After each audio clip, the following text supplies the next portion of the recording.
नमस्कार दोस्तों। हमारे चैनल पर अक्सर आपने देखा होगा अलग अलग तरह के लोग आते रहते हैं। अभी पिछले दिनों मैंने आपसे कुछ फिल्म स्टार्स को मिलवाया था और कुछ और सेलिब्रिटीज भी हमारे साथ आए थे। हमने एक बुक को भी रिव्यू किया था पिछले दिनों और उसे आप सब लोगों ने बहुत पसंद किया। आज मेरे साथ जो स्क्रीन पर आपको नजर आ रही हैं डॉक्टर आकांक्षा शर्मा हैं।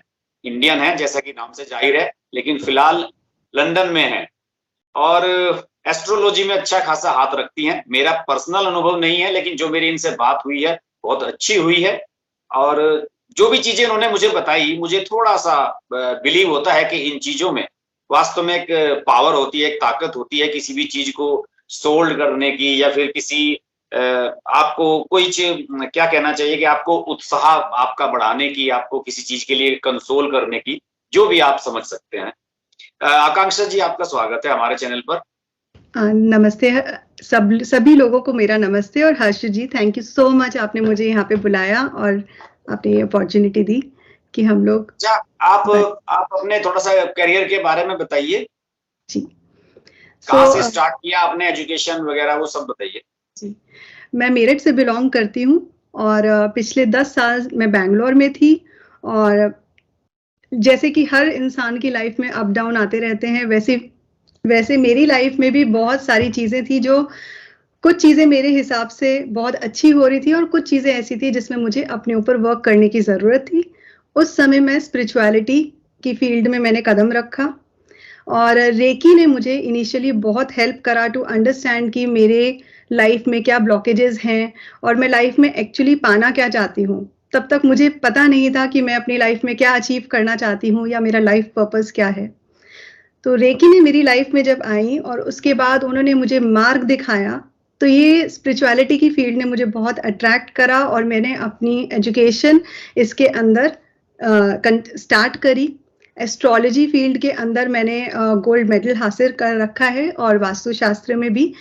मुझे हर स्टडी का डीप एनालिसिस करना ही पसंद है, सिर्फ ऊपरी ऊपरी तौर पे मुझे इंफॉर्मेशन रखना नहीं अच्छा लगता। इसलिए मैंने हर चीज को जब भी पकड़ा तो उसको उसकी डीप डेप्थ तक मैंने नॉलेज को इकट्ठा करने की कोशिश करी।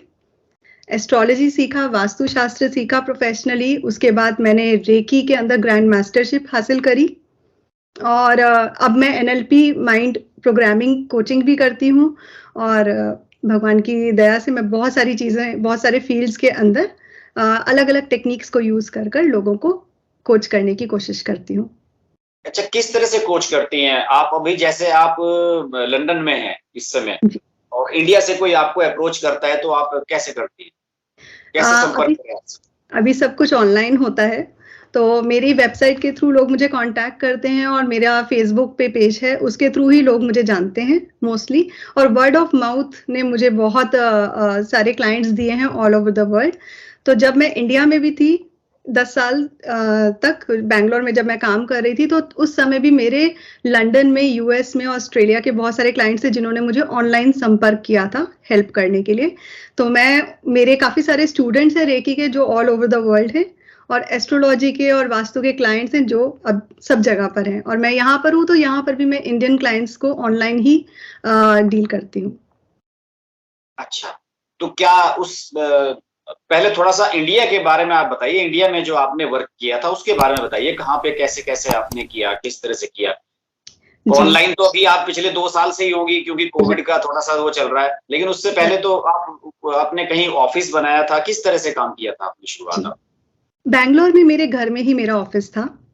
बिकॉज मेरे थोड़े बच्चे छोटे थे तो मैं नहीं चाहती थी कि मैं बाहर जाके और फैमिली लाइफ और प्रोफेशनल लाइफ को इम्बैलेंस करूं, तो मैंने अपने घर में ही ऑफिस ओपन करके रखा था। और किसी भी महिला के लिए प्रायोरिटी उसकी फैमिली रहती है हमेशा। एग्जैक्टली। तो हम स्पिरिचुअल फील्ड के अंदर हैं, हम लोगों को अच्छी तरीके से जिंदगी जीना सिखा रहे हैं, तो हम अपनी पर्सनल लाइफ को या बच्चों को या फैमिली को डिस्टर्ब नहीं हमें करना चाहिए मोरली और एथिकली। तो हम बहुत अच्छे से, हम घर पे बहुत अच्छे से मैनेज हो रहा था। और सेकेंडली, अगर किसी ने आना होता था तो मेरे घर पे आके वो लोग सेशंस लेते थे। और वास्तु के लिए मैं लोकल विजिट करती थी बैंगलोर में, और अगर बैंगलोर से बाहर होता था तो ऑनलाइन तब भी चलता था। हम लोग ऑनलाइन, थोड़ा सा टाइम कंज्यूमिंग होता है but it is very comfortable to do online, तो हो जाता था तब भी। तो फिर लंदन शिफ्ट होने का प्रोग्राम आपका कैसे बना? मेरे हस्बैंड की जॉब चेंज हुई। पहले वो बैंगलोर में जॉब करते थे, अब उन्होंने यूके में जॉब चेंज करी है इसीलिए। अच्छा, अब कब से, कितने समय से हैं आप? अबाउट 5 मंथ्स, 5 महीने हुए हैं मुझे यहाँ आए हुए। तो अभी सब कुछ ऑनलाइन ही चल रहा है? बिल्कुल, बिल्कुल तो ऑनलाइन चल रहा आपके है। आपके आपकी जो क्लाइंटेज है वो किस तरह की है? इंडियन है, ग्लोबल है, किस तरह? ग्लोबल है। With God's grace I have clients from सब जगह से, ऑस्ट्रेलिया से भी हैं, लंदन से पहले से ही थे। वो तो बहुत ही खुश हो गए जब उन्हें पता चला कि मैं यहाँ आ गई। हालांकि हम लोग ऑनलाइन ही मिलते थे, बट उन्होंने सोचा कि चलो अच्छा है, मौका है कि हम मिल भी सकते हैं। सो लंदन, यूके में भी मेरे बहुत सारे क्लाइंट्स हैं, इंडिया में तो डेफिनेटली हैं, इवन श्रीलंका में बहुत सारे क्लाइंट्स हैं और काफी सारे अलग अलग देशों से लोग मुझे कनेक्ट करते हैं, और अगर कोई रेकमेंड करता है तो जरूर मुझे कनेक्ट करते हैं। तो आई तो कैन से अच्छा ये बताइए कि आपके पास, आपने बताया कि आप मल्टीटास्किंग हैं, बहुत सारी चीजें करती हैं। जी। तो ये बताइए कि सबसे ज्यादा इस समय जो आज का लाइफस्टाइल है और लोग जिस तरीके से जिंदगी जी रहे हैं, इंटरनेट कह सकते हैं, मोबाइल पे बहुत ज्यादा डिपेंडेंट हैं, और अब तो एक कोविड ने तो लाइफस्टाइल सभी का चेंज कर दिया है, अलग तरीके से सब लोग काम करने लगे हैं। तो किस बिल्कुल। तरह की प्रॉब्लम्स लोगों को इस समय सबसे ज्यादा फेस करनी पड़ रही है और वो सॉल्यूशन आपसे मांगते हैं? राइट। सो कोविड ने हमारी लाइफ के अंदर बहुत सारे चेंजेस लेकर आया। 2 साल के अंदर हम लोगों ने बहुत सारे डिफरेंट डिफरेंट तरीके से एनवायरमेंटल चेंजेस देखे। पहले क्या होता था कि लोगों को कोई दिक्कत होती थी, वो अपना मन बहलाने के लिए बाहर निकल जाते थे, इधर उधर लोगों के साथ पार्टी कर ली, बातचीत कर ली, और अपनी प्रॉब्लम को वो सोचते थे कि जैसे होता है ना, पिजन होता है, वो आंख बंद करता है और सोचता है कि अंधेरा हो गया। लोग ऐसे कर रहे थे कि इग्नोर करते थे अपनी मेन प्रॉब्लम को। कोविड ने जब उनको घर में रखा, पिछले 2 ढाई साल में मैंने बहुत ऑब्जर्व करा है, तो उनको अपने आप से मुलाकात हुई, मैं क्या हूँ, मुझे क्या प्रॉब्लम है। और इनिशियली तो लोगों को बहुत डिप्रेशन हुआ है इसकी वजह से, बहुत ज्यादा, क्योंकि एंजाइटी? बहुत एंग्जाइटी हुई है, क्योंकि जब आप रियलिटी से रूबरू होते हो, it is not very easy. खुद में हम खुद की कमियों को छुपाने के लिए बाहर निकलते हैं, बट एक्चुअली जो भी प्रॉब्लम्स है वो हमारे अंदर ही लाई करती हैं। हम दूसरों से एक्सपेक्टेशंस रखते हैं और हम बोलते हैं कि इसने मेरे साथ ऐसा नहीं करा इसलिए मेरी लाइफ में ये प्रॉब्लम है, उसने ऐसा करा है इसलिए मेरी लाइफ में ये इश्यूज हैं। बट हम क्या करते हैं, हम अपनी आंखें बंद करके रखते हैं। तो मैंने पिछले 2-3 सालों में ये बहुत ऑब्जर्व करा है कि लोग अपने बारे में अवेयर हुए। पहले तो ऑब्वियसली झटका लगा, देखिए झटका लगता है तभी बंदे को अवेयरनेस आती है, नहीं तो जब तक आपको पेन नहीं होगा आपको प्रॉब्लम नहीं पता चलेगी। वो जब तक कहते हैं ना हमारी कि जब दुख होता है इंसान को तभी भगवान याद आते हैं। एग्जैक्टली।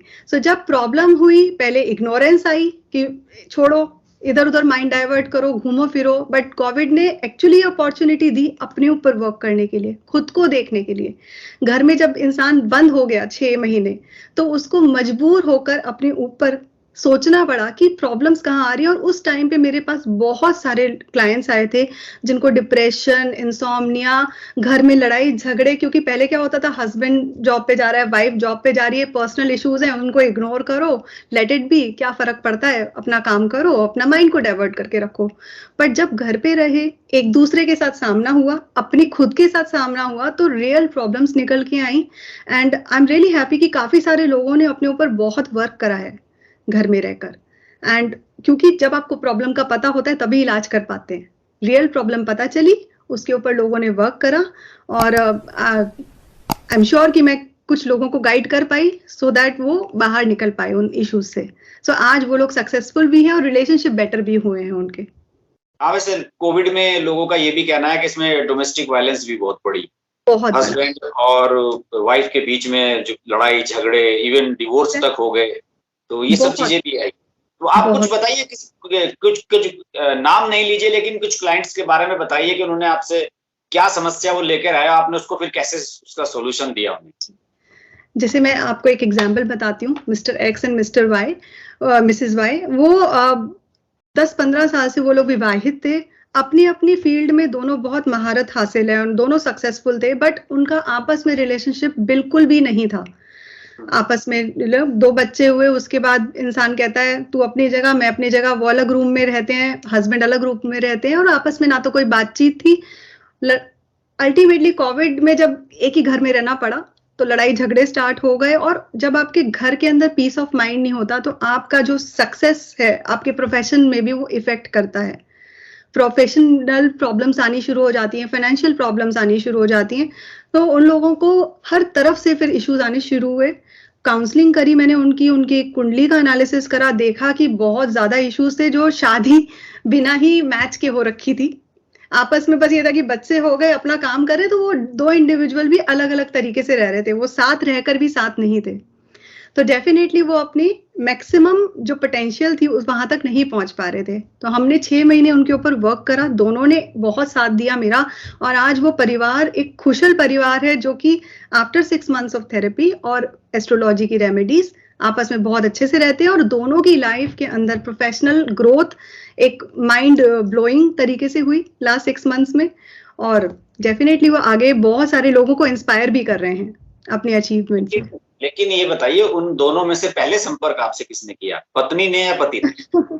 एक्चुअली दोनों ही मेरे क्लाइंट्स रहे हैं। पहले वो लोग अलग अलग अपनी प्रॉब्लम्स के लिए संपर्क करते थे, और कोविड के बाद उन दोनों ने मिलकर एक दूसरे की प्रॉब्लम के लिए, उन्होंने बोला जब हमने और इश्यूज सॉल्व कर लिए तो घर के इशू को भी सबसे पहले सॉल्व करना चाहिए। तो दोनों ने ही इस केस में तो आपसे जो मुझे पता लगा वो पता लगा कि कुंडली दोष था, उसमें कुछ इस तरह का कुंडली दोष था, थॉट प्रोसेस दोष भी था। अब वो रेमेडीज पहले अपनी अपनी कर रहे थे, कुंडली के लिए नहीं कर रहे थे। पहले उनकी ये था कि मुझे प्रोफेशन में ये चाहिए, मुझे इसमें ये चाहिए, मुझे पैसे की दिक्कत है या मुझे अपॉर्चुनिटीज की प्रॉब्लम है, हमने वो सॉल्व कर दिया। पर जब लोग अपने आपस के रिलेशनशिप के लिए आए तो कुंडली में दोष जो था वो तो पहले से ही था। पर पॉजिटिविटी माइंड के अंदर कि मैंने उनको ऑप्शन दिया, या तो आप इसको ठीक कर सकते हैं या आप यहीं पे इसको खत्म कर दीजिए, क्योंकि ये हरासमेंट तक पहुंच जाएगा कुछ टाइम के बाद, जिस तरीके की सिचुएशंस है। तो आप एक दूसरे को हरास करेंगे, which is not good for kids.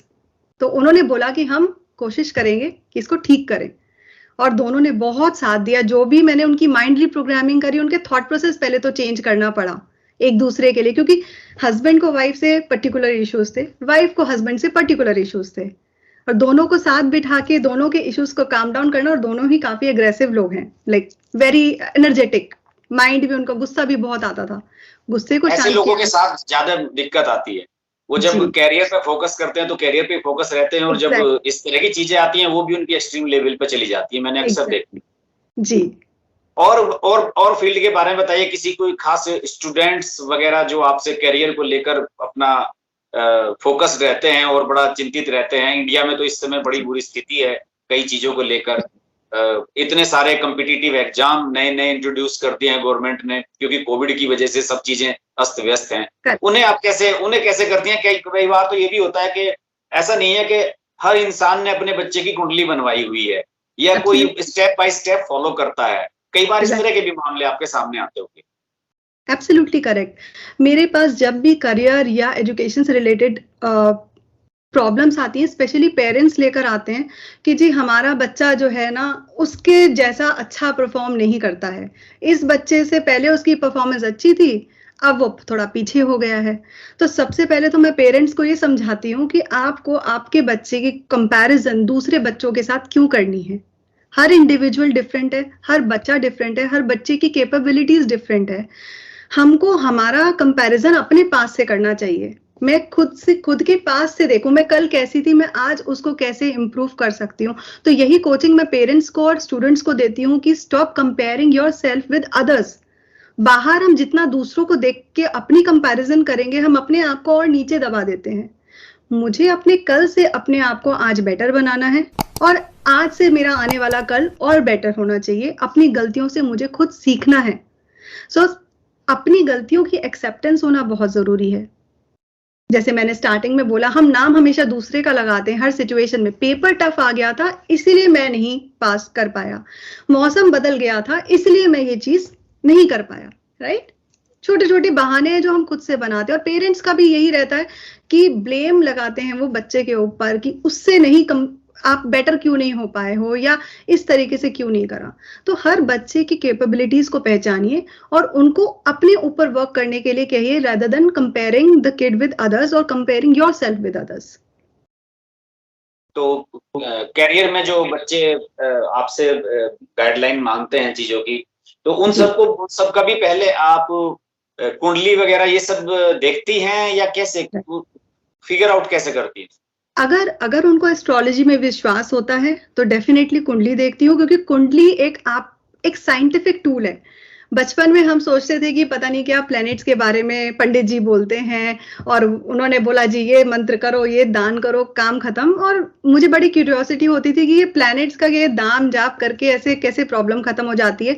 इसीलिए मैंने ये सब स्टडी करा टू अंडरस्टैंड। और जब मैंने देखा कि ये सारे के सारे प्लैनेट्स साइंटिफिकली हमारी लाइफ में रोल प्ले करते हैं और इनके ऊपर अगर हम वर्क करें तो हम, ऐसा नहीं होता कि हम अपनी जन्म कुंडली को बदल देंगे, हम आने वाली प्रॉब्लम्स को थोड़ा सा कम कर सकते हैं, हम अपने अंदर अपने आप को स्ट्रॉन्ग बना सकते हैं उसको फेस करने के लिए। तो इसलिए मैं कुंडली जरूर स्टडी करने की कोशिश करती हूँ।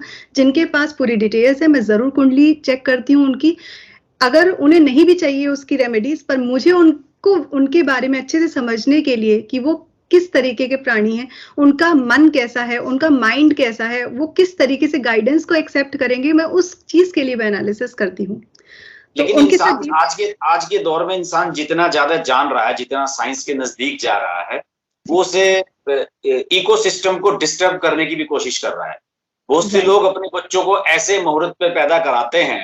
आजकल तो आपको पता है कि सब सिजेरियन पैदा होते हैं, बहुत कम नॉर्मल होते हैं बच्चे। तो उसका क्या इलाज हो, उसमें कहाँ पर चली, उसको फिर कैसे फाइंड आउट करेंगे आप? कैसे फाइंड आउट क्या करना है? मेरा मतलब ये है कि आपकी एक तो नेचुरली बच्चा पैदा होता है और आपने जो नक्षत्र हैं उन सब की स्थिति जज कर ली उसके पैदा होने के समय के हिसाब से। तो कुछ लोग अगर जानबूझ के कि हमें उस दिन उतने बजे ही हमें बच्चा चाहिए, तो उस समय क्या वो वर्क करती है चीजें अगर कोई इस तरह से करता है? मेरे पास इसका बहुत अच्छा जवाब है। आप ये बताइए कि क्या हमारे अंदर इतनी पावर है कि हम एक एक सेकेंड, एक एक मिनट हम खुद डिसाइड कर पाए? इवन हम बोल रहे हैं कि हमने डिसाइड करा है, पर क्या हमारे अंदर वो पावर है कि वो सेकंड में वो काम हमारी इच्छा से हो जाए, जब तक वो लिखित नहीं होता ऑलरेडी चार्ट के अंदर? हमारी सोल थोड़ा सा मैं अलग सोल लेवल पे बात करूंगी एस्ट्रोलॉजी से हटके। हमारी सोल हमारे लाइफ के बर्थ टाइम, डेथ टाइम, हमारे रिश्तेदार, हमारे इवेंट्स, हमारे कार्मिक रिलेशनशिप्स, जैसे कि हमारे पिताजी, हमारी माताजी, जिन लोगों के साथ हम मिलते हैं, आज हम आपके साथ हम लोग बातचीत करें, कार्मिक रिलेशनशिप है, क्योंकि ना बहुत टाइम पहले आप मुझे जानते थे ना मैं आपको जानती थी। हम लोग जितने लोगों से मिलते हैं इस लाइफ के अंदर, और चाहे वो एक वेंडर है, चाहे वो एक दुकानदार है, हर इंसान के साथ हमारा एक सोल कनेक्शन होता है बर्थ टाइम पे, राइट? वो हमारी सोल खुद डिसाइड करती है कि इस कर्मा को मुझे जन्म लेके पूरा करना है।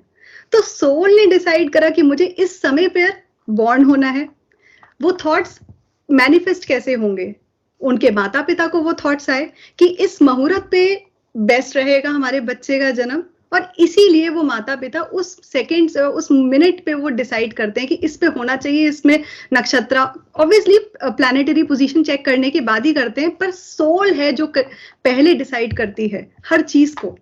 और वो अलग रूप में, जैसे कभी डॉक्टर बोल देगा कि इसी टाइम पर सी सेक्शन करना पड़ेगा, राइट?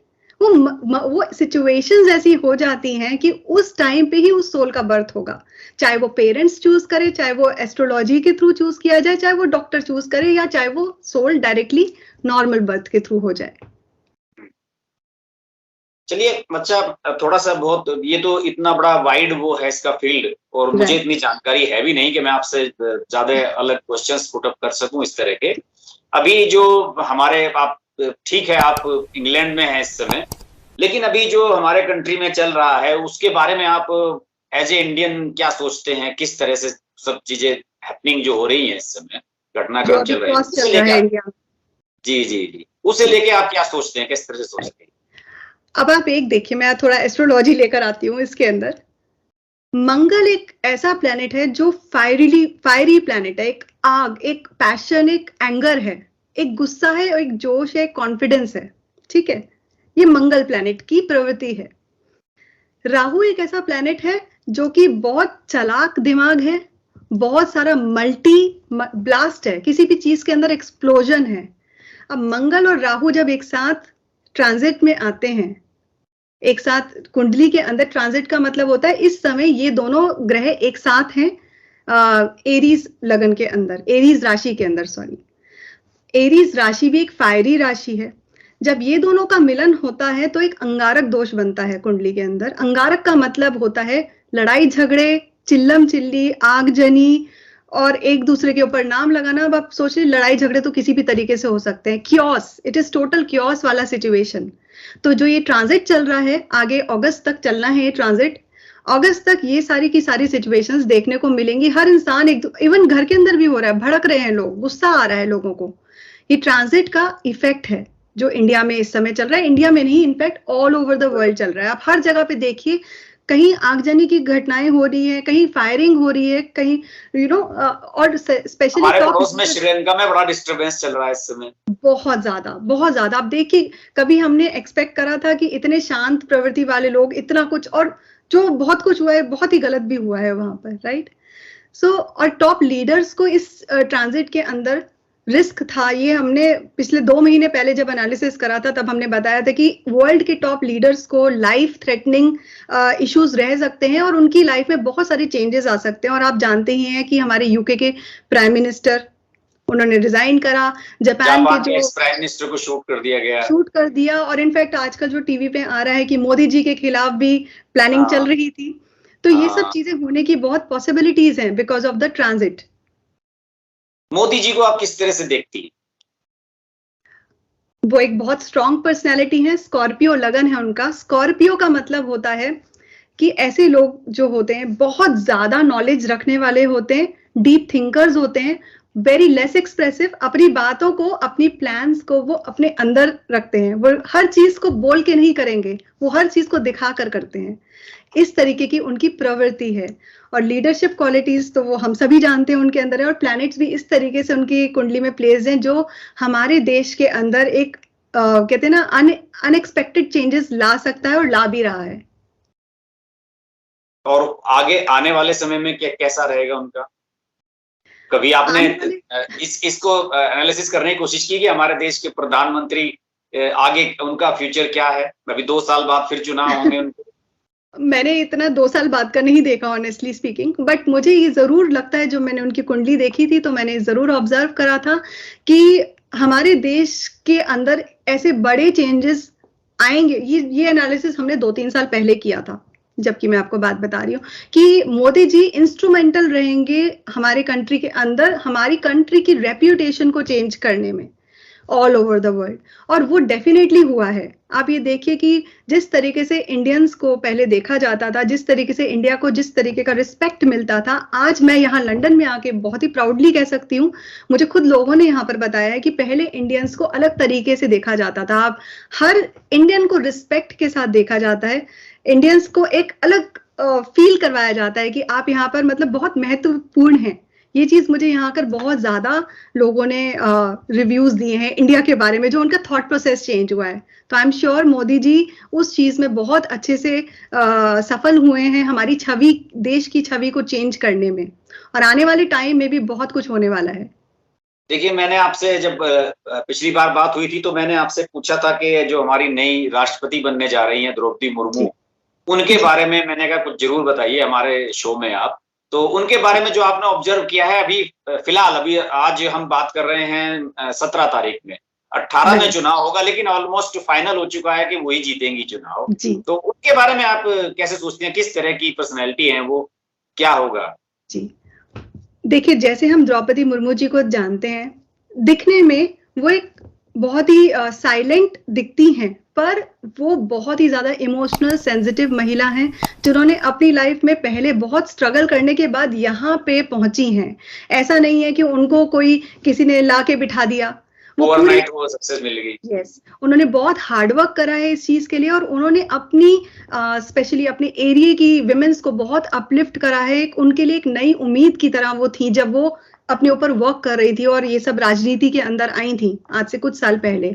और आज भी उनका जो मेन फोकस है अकॉर्डिंग टू एस्ट्रोलॉजी, मुझे लगता है कि वो डेफिनेटली विमेंस के लिए आने वाले टाइम में, पूरे देश के लिए तो करेंगी, बट विमेंस के लिए भी वो कुछ ऐसे कदम उठाएंगी जिसमें विमेंस के साथ हो रहे अत्याचार या उनको जो विजिबिलिटी नहीं मिलती है, वो विजिबिलिटी डेफिनेटली और ज्यादा बेटर मिलेगी। और कहते हैं ना, ब्रेकिंग द बैरियर वाली सिचुएशन जरूर आने वाली है विमेंस के लिए। देश के लिए भी वो एक ऐसी तरीके से रोल प्ले करेंगी जो बिल्कुल ही इम्पार्शियल रोल होगा। उनकी जो प्रवृत्ति है वो सैटर्न से बहुत ज्यादा इफेक्टेड है। सैटर्न का मतलब होता है, सैटर्न हमारे गुरु हैं, बहुत बुजुर्ग प्लैनेट है, वो किसी के साथ अन्याय होता नहीं देख सकते। तो ऐसा ही उनके अंदर मून वाली ममता भी है, और सैटर्न वाला अन्याय को हटाने वाली जो फीचर्स होते हैं, जो हर निष्पक्ष होके सबका सपोर्ट करने वाले, वो डेफिनेटली इस अपनी कैपेबिलिटीज को यूज कर balance, softness also and strongness also, वो दोनों चीजों को बैलेंस करके वो सबके लिए बहुत अच्छा फलित साबित होंगी देश के लिए। मैंने उनके बारे में जो पढ़ा है, जो जाना है, वो मेडिटेशन पर भी बहुत फोकस है उनका। और जैसे आपने सुना भी होगा, जो ब्रह्म कुमारीज हैं वो उनसे जुड़ी हुई हैं लंबे समय से। वो तो अलग ही ऑरा की बात है, अलग ही चीजें हो जाती हैं उसमें तो रहते हुए। आकांक्षा जी, हम आपसे आगे भी जरूर बात करेंगे। और मेरा आज का आपसे बात करने का जो ये इंटरेक्शन करने का असली मकसद था, वो यही था कि आप इंडिया से बाहर हैं और इंडिया में भी, और चूंकि हमारे चैनल के माध्यम से, हमारा चैनल मुझे यूएसए में, गल्फ कंट्रीज में, ऑस्ट्रेलिया में, न्यूजीलैंड में, सभी जगह पर देखा जाता है। तो मैं कोशिश करूंगा कि मेरे चैनल के माध्यम से आपकी भी रीच बढ़े और आपसे लोग संपर्क करें।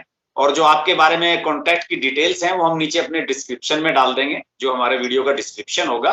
और अलग अलग मुद्दों पर बात करने के लिए आगे भी हम आपको अपने शो पर लाते रहेंगे। डेफिनेटली, धन्यवाद। Thank you so much, Harji. Thank you so much. Take care. Okay, thank you.